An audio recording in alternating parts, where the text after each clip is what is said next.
याकूब की पत्री पहला अध्याय।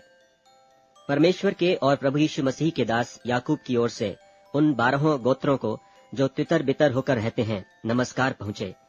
हे मेरे भाइयों, जब तुम नाना प्रकार की परीक्षाओं में पड़ो तो इसको पूरे आनंद की बात समझो, यह जानकर कि तुम्हारे विश्वास के परखे जाने से धीरज उत्पन्न होता है। पर धीरज को अपना पूरा काम करने दो कि तुम पूरे और सिद्ध हो जाओ और तुम में किसी बात की घटी न रहे। पर यदि तुम में से किसी को बुद्धि की घटी हो तो परमेश्वर से मांगे, जो बिना उलाहना दिए सबको उदारता से देता है, और उसको दी जाएगी। पर विश्वास से मांगे और कुछ संदेह न करे, क्योंकि संदेह करने वाला समुद्र की लहर के समान है, जो हवा से बहती और उछलती है।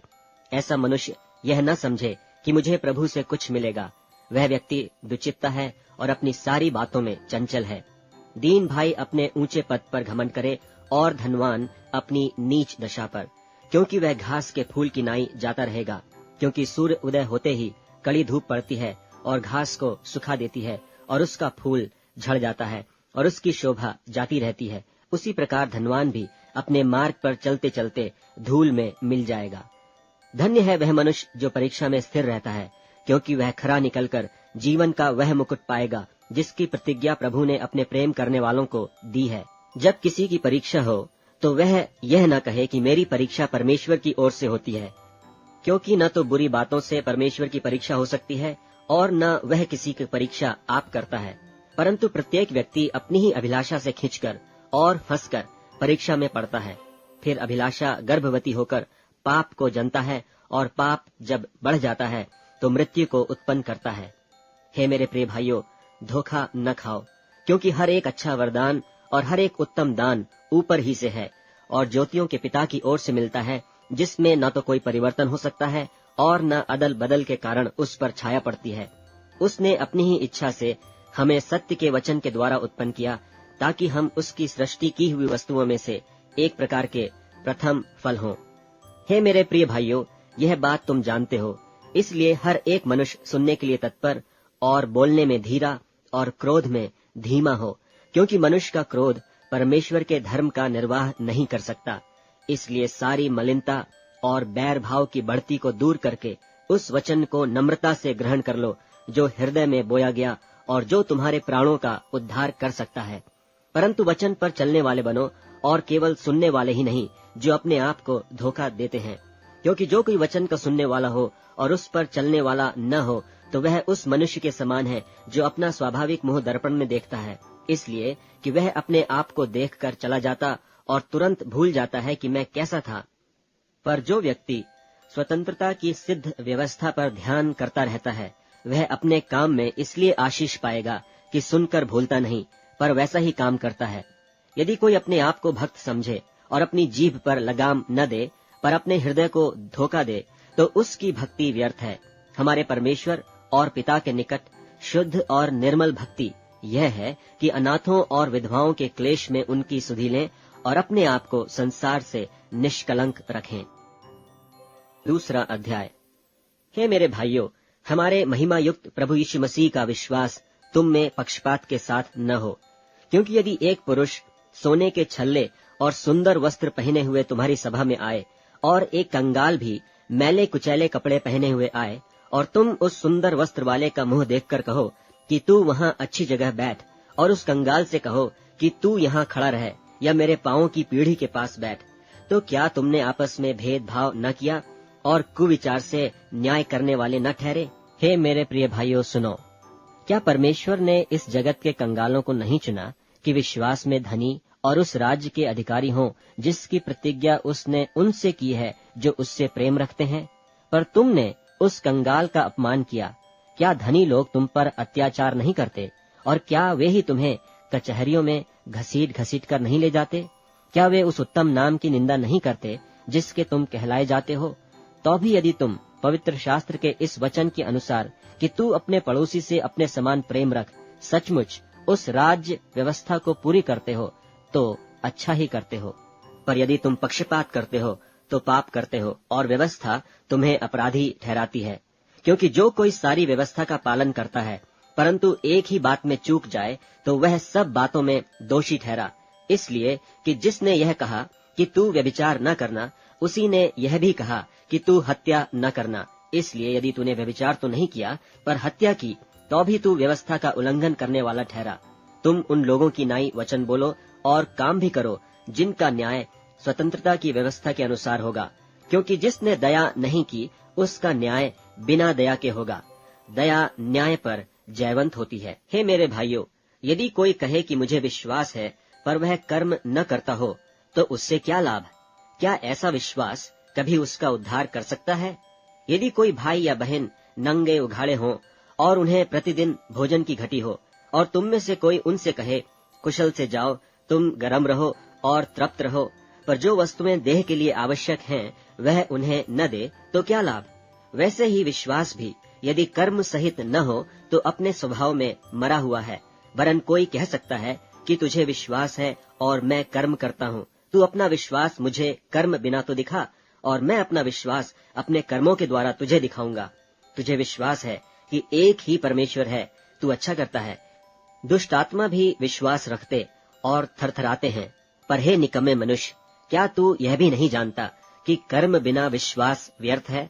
जब हमारे पिता इब्राहिम ने अपने पुत्र इसहाक को वेदी पर चढ़ाया, तो क्या वह कर्मों से धार्मिक न ठहरा था? सो तूने देख लिया कि विश्वास ने उसके कामों के साथ मिलकर प्रभाव डाला है, और कर्मों से विश्वास सिद्ध हुआ। और पवित्र शास्त्र का यह वचन पूरा हुआ कि इब्राहिम ने परमेश्वर की प्रतीति की, और यह उसके लिए धर्म गिना गया, और वह परमेश्वर का मित्र कहलाया। सो तुमने देख लिया कि मनुष्य केवल विश्वास से ही नहीं वरन कर्मों से भी धर्मी ठहरता है। वैसे ही राहाब वेश्या भी, जब उसने दूतों को अपने घर में उतारा और दूसरे मार्ग से विदा किया, तो क्या कर्मों से धार्मिक न ठहरी? निदान जैसे देह आत्मा बिना मरी हुई है, वैसा ही विश्वास भी कर्म बिना मरा हुआ है। तीसरा अध्याय। हे मेरे भाइयों, तुम में से बहुत उपदेशक न बने, क्योंकि जानते हो कि हम उपदेशक और भी दोषी ठहरेंगे, इसलिए कि हम सब बहुत बार चूक जाते हैं। जो कोई वचन में नहीं चूकता वही तो सिद्ध मनुष्य है, और सारी देह पर भी लगाम लगा सकता है। जब हम अपने वश में करने के लिए घोड़ों के मुंह में लगाम लगाते हैं, तो हम उनकी सारी देह को भी फेर सकते हैं। देखो, जहाज भी यद्यपि ऐसे बड़े होते हैं और प्रचंड वायु से चलाए जाते हैं, तो भी एक छोटी सी पतवार के द्वारा मांझी की इच्छा के अनुसार घुमाए जाते हैं। वैसे ही जीभ भी एक छोटा सा अंग है और बड़ी बड़ी डींगे मारती है। देखो, थोड़ी सी आग से कितने बड़े वन में आग लग जाती है। जीभ भी एक आग है। जीभ हमारे अंगों में अधर्म का एक लोक है, और सारी देह पर कलंक लगाती है, और भवचक्र में आग लगा देती है, और नरक कुंड की आग से जलती रहती है। क्योंकि हर प्रकार के वन पशु, पक्षी और रेंगने वाले जंतु और जलचर तो मनुष्य जाति के वश में हो सकते हैं और हो भी गए हैं, पर जीभ को मनुष्यों में से कोई वश में नहीं कर सकता। वह एक ऐसी बला है जो कभी रुकती ही नहीं। वह प्राण नाशक विष से भरी हुई है। इसी से हम प्रभु और पिता की स्तुति करते हैं, और इसी से मनुष्यों को जो परमेश्वर के स्वरूप में उत्पन्न हुए हैं श्राप देते हैं। एक ही मुंह से धन्यवाद और श्राप दोनों निकलते हैं। हे मेरे भाइयों, ऐसा नहीं होना चाहिए। क्या सोते के एक ही मुंह से मीठा और खारा जल दोनों निकलता है? हे मेरे भाइयों, क्या अंजीर के पेड़ में जैतून या दाख की लता में अंजीर लग सकते हैं? वैसे ही खारे सोते से मीठा पानी नहीं निकल सकता। तुम में ज्ञानवान और समझदार कौन है? जो ऐसा हो वह अपने कामों को अच्छे चाल चलन से उस नम्रता सहित प्रकट करे जो ज्ञान से उत्पन्न होती है। पर यदि तुम अपने अपने मन में कड़वी डाह और विरोध रखते हो, तो सत्य के विरोध में घमंड न करना और न तो झूठ बोलना। यह ज्ञान वह नहीं जो ऊपर से उतरता है, वरन सांसारिक और शारीरिक और शैतानी है। इसलिए कि जहाँ डाह और विरोध होता है, वहाँ बखेड़ा और हर प्रकार का दुष्कर्म भी होता है। पर जो ज्ञान ऊपर से आता है वह पहले तो पवित्र होता है, फिर मिलनसार, कोमल और मृदुभाव और दया और अच्छे फलों से लदा हुआ और पक्षपात और कपट रहित होता है, और मिलाप करने वालों के लिए धार्मिकता का फल मेल मिलाप के साथ बोया जाता है। चौथा अध्याय। तुम में लड़ाइयाँ और झगड़े कहाँ से आ गए? क्या उन सुख विलासों से नहीं जो तुम्हारे अंगों में लड़ते भिड़ते हैं? तुम लालसा रखते हो और तुम्हें मिलता नहीं। तुम हत्या और डाह करते हो और कुछ प्राप्त नहीं कर सकते। तुम झगड़ते और लड़ते हो, तुम्हें इसलिए नहीं मिलता कि मांगते नहीं। तुम मांगते हो और पाते नहीं, इसलिए कि बुरी इच्छा से मांगते हो, ताकि अपने भोग विलास में उड़ा दो। हे व्यभिचारिणियों, क्या तुम नहीं जानती कि संसार से मित्रता करनी परमेश्वर से बैर करना है? सो जो कोई संसार का मित्र होना चाहता है, वह अपने आप को परमेश्वर का बैरी बनाता है। क्या तुम यह समझते हो कि पवित्र शास्त्र व्यर्थ कहता है? जिस आत्मा को उसने हमारे भीतर बसाया है, क्या वह ऐसी लालसा करता है जिसका प्रतिफल डाह हो? वह तो और भी अनुग्रह देता है। इस कारण यह लिखा है कि परमेश्वर अभिमानियों से विरोध करता है, पर दीनों पर अनुग्रह करता है। इसलिए परमेश्वर के अधीन हो जाओ और शैतान का सामना करो, तो वह तुम्हारे पास से भाग निकलेगा। परमेश्वर के निकट आओ, तो वह भी तुम्हारे निकट आएगा। हे पापियों, अपने हाथ शुद्ध करो, और हे दुचित्ते लोगों, अपने हृदय को पवित्र करो। दुखी हो और शोक करो और रो। तुम्हारी हंसी शोक से और तुम्हारा आनंद उदासी से बदल जाए। प्रभु के सामने दीन बनो, तो वह तुम्हें शिरोमणि बनाएगा। हे भाइयों, एक दूसरे की बदनामी न करो। जो अपने भाई की बदनामी करता है या भाई पर दोष लगाता है, वह व्यवस्था की बदनामी करता है और व्यवस्था पर दोष लगाता है। और यदि तू व्यवस्था पर दोष लगाता है, तो तू व्यवस्था पर चलने वाला नहीं, पर उस पर हाकिम ठहरा। व्यवस्था देने वाला और हाकिम तो एक ही है, जिसे बचाने और नाश करने की सामर्थ है। तू कौन है जो अपने पड़ोसी पर दोष लगाता है? तुम जो यह कहते हो कि आज या कल हम किसी और नगर में जाकर वहां 1 वर्ष बिताएंगे और व्यापार करके लाभ उठाएंगे, और यह नहीं जानते कि कल क्या होगा। सुन तो लो, तुम्हारा जीवन है ही क्या? तुम तो मानो भाप समान हो, जो थोड़ी देर दिखाई देती है, फिर लोप हो जाती है। इसके विपरीत तुम्हें यह कहना चाहिए कि यदि प्रभु चाहे तो हम जीवित रहेंगे और यह या वह काम भी करेंगे। पर अब तुम अपनी डींग पर घमंड करते हो। ऐसा सब घमंड बुरा होता है। इसलिए जो कोई भलाई करना जानता है और नहीं करता, उसके लिए यह पाप है। 5वां अध्याय। हे धनवानों, सुन तो लो, तुम अपने आने वाले क्लेशों पर चिल्ला कर रो। तुम्हारा धन बिगड़ गया और तुम्हारे वस्त्रों को कीड़े खा गए।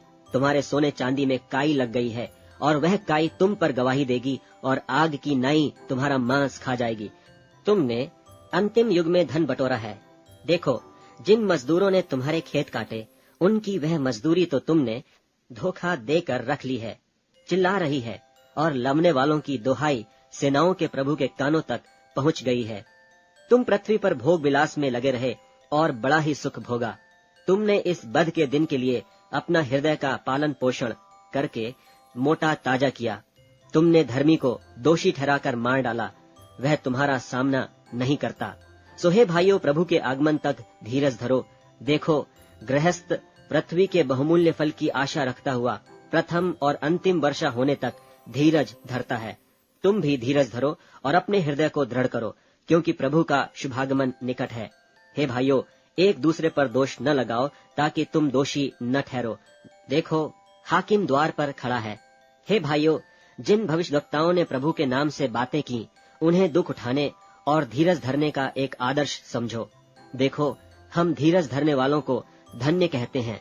तुमने एयूब के धीरज के विषय में तो सुना ही है, और प्रभु की ओर से जो उसका प्रतिफल हुआ, उसे भी जान लिया है, जिससे प्रभु की अत्यंत करुणा और दया प्रकट होती है। पर हे भाइयों, सबसे श्रेष्ठ बात यह है कि शपथ न खाना, न स्वर्ग की, न पृथ्वी की, न किसी और वस्तु की, पर तुम्हारी बातचीत हाँ की हाँ और नहीं की नहीं हो, कि तुम दंड के योग्य न ठहरो।